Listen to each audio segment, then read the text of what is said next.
क्या होता है जब वोटर यानी कि जनता अपनी सबसे पुरानी और सबसे बड़ी राजनीतिक पार्टियों से मुंह मोड़ लेती है। आज हम इसी सवाल का जवाब ढूंढेंगे, राजस्थान के शिव विधानसभा क्षेत्र के नतीजों की गहराई में उतरकर। 2023 के चुनाव ने वहां सबको चौंका दिया। ये है थार का रेगिस्तान, एक बहुत बड़ा और बेहद मुश्किल इलाका जहां जिंदगी पानी और परंपराओं के इर्द गिर्द घूमती है। यहाँ की राजनीति को अगर समझना है तो हमें पहले यहाँ के लोगों को, उनकी रोज की मुश्किलों को समझना होगा। जरा सोचिए, एक ऐसा इलाका जहां हर 10 में से 8 से ज्यादा लोग वोट डालने के लिए घर से निकलते हैं। शिव में ठीक यही हुआ, 84% मतदान। ये अपने आप में एक बहुत साफ इशारा है कि लोग बदलाव के लिए कितने तैयार थे। और इतने भारी मतदान का नतीजा, एक राजनीतिक भूचाल। 2 निर्दलीय उम्मीदवारों ने सिर्फ जीत ही नहीं हासिल की, बल्कि उन्होंने मिलकर 60% से ज्यादा वोट अपने नाम कर लिए। देश की 2 सबसे बड़ी राजनीतिक पार्टियां, कांग्रेस और बीजेपी, बहुत पीछे रह गईं। तो सवाल ये है कि आखिर ऐसा हुआ क्या? वोटरों ने स्थापित दलों को एक सिरे से क्यों नकार दिया?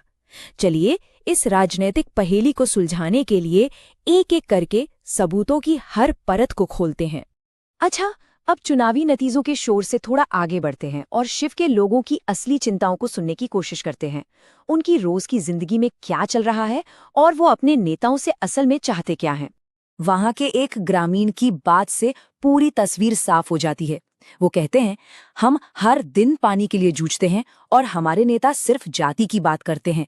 ये एक लाइन वोटरों और राजनीतिक सिस्टम के बीच की गहरी खाई को दिखाती है। और ये सिर्फ एक भावना नहीं है, आंकड़े भी यही कहानी कहते हैं। देखिए, पानी की कमी सबसे बड़ा मुद्दा है, सबसे ऊपर। बाकी सारी चिंताएं, चाहे वो सिंचाई हो, सड़कें हों या रोजगार, सब इसके बाद आती हैं। तो अब हम ये तो समझ गए कि लोगों के लिए सबसे जरूरी क्या है। अब जरा देखते हैं कि वहां के सामाजिक और राजनीतिक समीकरणों ने चुनाव पर कैसे असर डाला। वो कौन सी जाति और समुदाय की दरारें हैं जो शिव की राजनीति की पहचान है। शिव में ऐतिहासिक रूप से राजपूत और जाट 2 प्रमुख भूस्वामी समुदाय रहे हैं, लेकिन मेघवाल दलित और भील आदिवासियों की भी एक बड़ी आबादी है। और अक्सर चुनाव का नतीजा इसी बात पर निर्भर करता है कि ये समुदाय किसका साथ देते हैं। देखिए, यहाँ की राजनीति का जो मुख्य तनाव है वो 2 बड़े समुदायों राजपूत और जाट के बीच का है, लेकिन सत्ता की चाबी अक्सर मेघवाल दलित और भील आदिवासियों जैसे छोटे समूहों के हाथ में होती है, जो नतीजों को किसी भी तरफ मोड़ सकते हैं।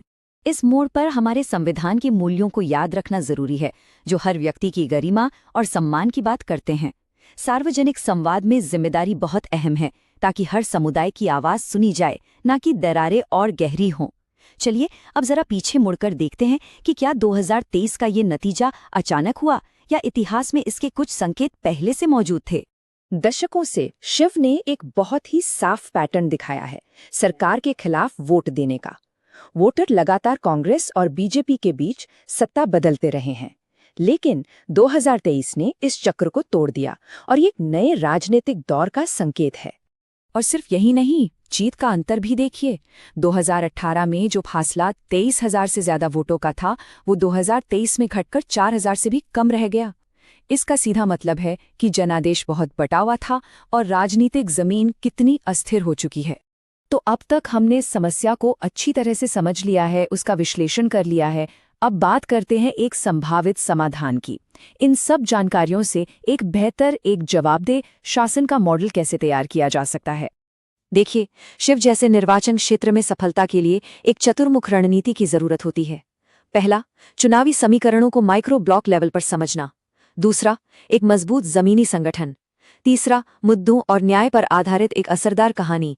और चौथा, संसाधनों का सही इस्तेमाल। लोगों का भरोसा दोबारा जीतना जमीनी स्तर से ही शुरू होता है। ये एक 90 दिन का एक्शन प्लान है, जो दिखाता है कि कैसे अलग अलग समूहों से बात करके, उनकी समस्याओं को सुनकर और छोटे छोटे मगर ठोस वादों को पूरा करके विश्वास फिर से बनाया जा सकता है। चलिए अब इस पूरी बातचीत से जो मुख्य सबक मिले हैं, उन्हें एक साथ ममता करके देखते हैं। ये सिर्फ शिव के लिए नहीं, बल्कि पूरे देश की राजनीति के लिए अहम है। यहाँ 4 सबसे जरूरी बातें हैं। पहली, लोगों की रोज की परेशानियां पार्टी की वफादारी से ज्यादा ताकतवर होती हैं। दूसरी, भारी मतदान का मतलब हमेशा समर्थन नहीं होता, ये गहरी नाराजगी का भी संकेत हो सकता है। तीसरी, पानी जैसे बुनियादी स्थानीय मुद्दे राजनीति की हवा बदल सकते हैं। और चौथी और आखिरी बात, छोटे मगर निर्णायक समुदायों को नजरअंदाज करना एक बहुत बड़ी रणनीतिक भूल है। जब लोग इतनी साफ आवाज में अपनी बात रखते हैं, तो जो लोग उनका नेतृत्व करना चाहते हैं, उनकी क्या जिम्मेदारी बनती है? ये सवाल सिर्फ शिव का नहीं है, ये सवाल पूरे भारत में लोकतंत्र और शासन के भविष्य से जुड़ा है। अगर आप एक जन केंद्रित नेता बनना चाहते हैं और अपने निर्वाचन क्षेत्र को ऊपर उठाना चाहते हैं, तो blueprintstrategies.ai से mjr@blueprintstrategies.ai पर संपर्क करें या 08042041602 पर कॉल करें। राजनीति से परे एक उद्देश्य।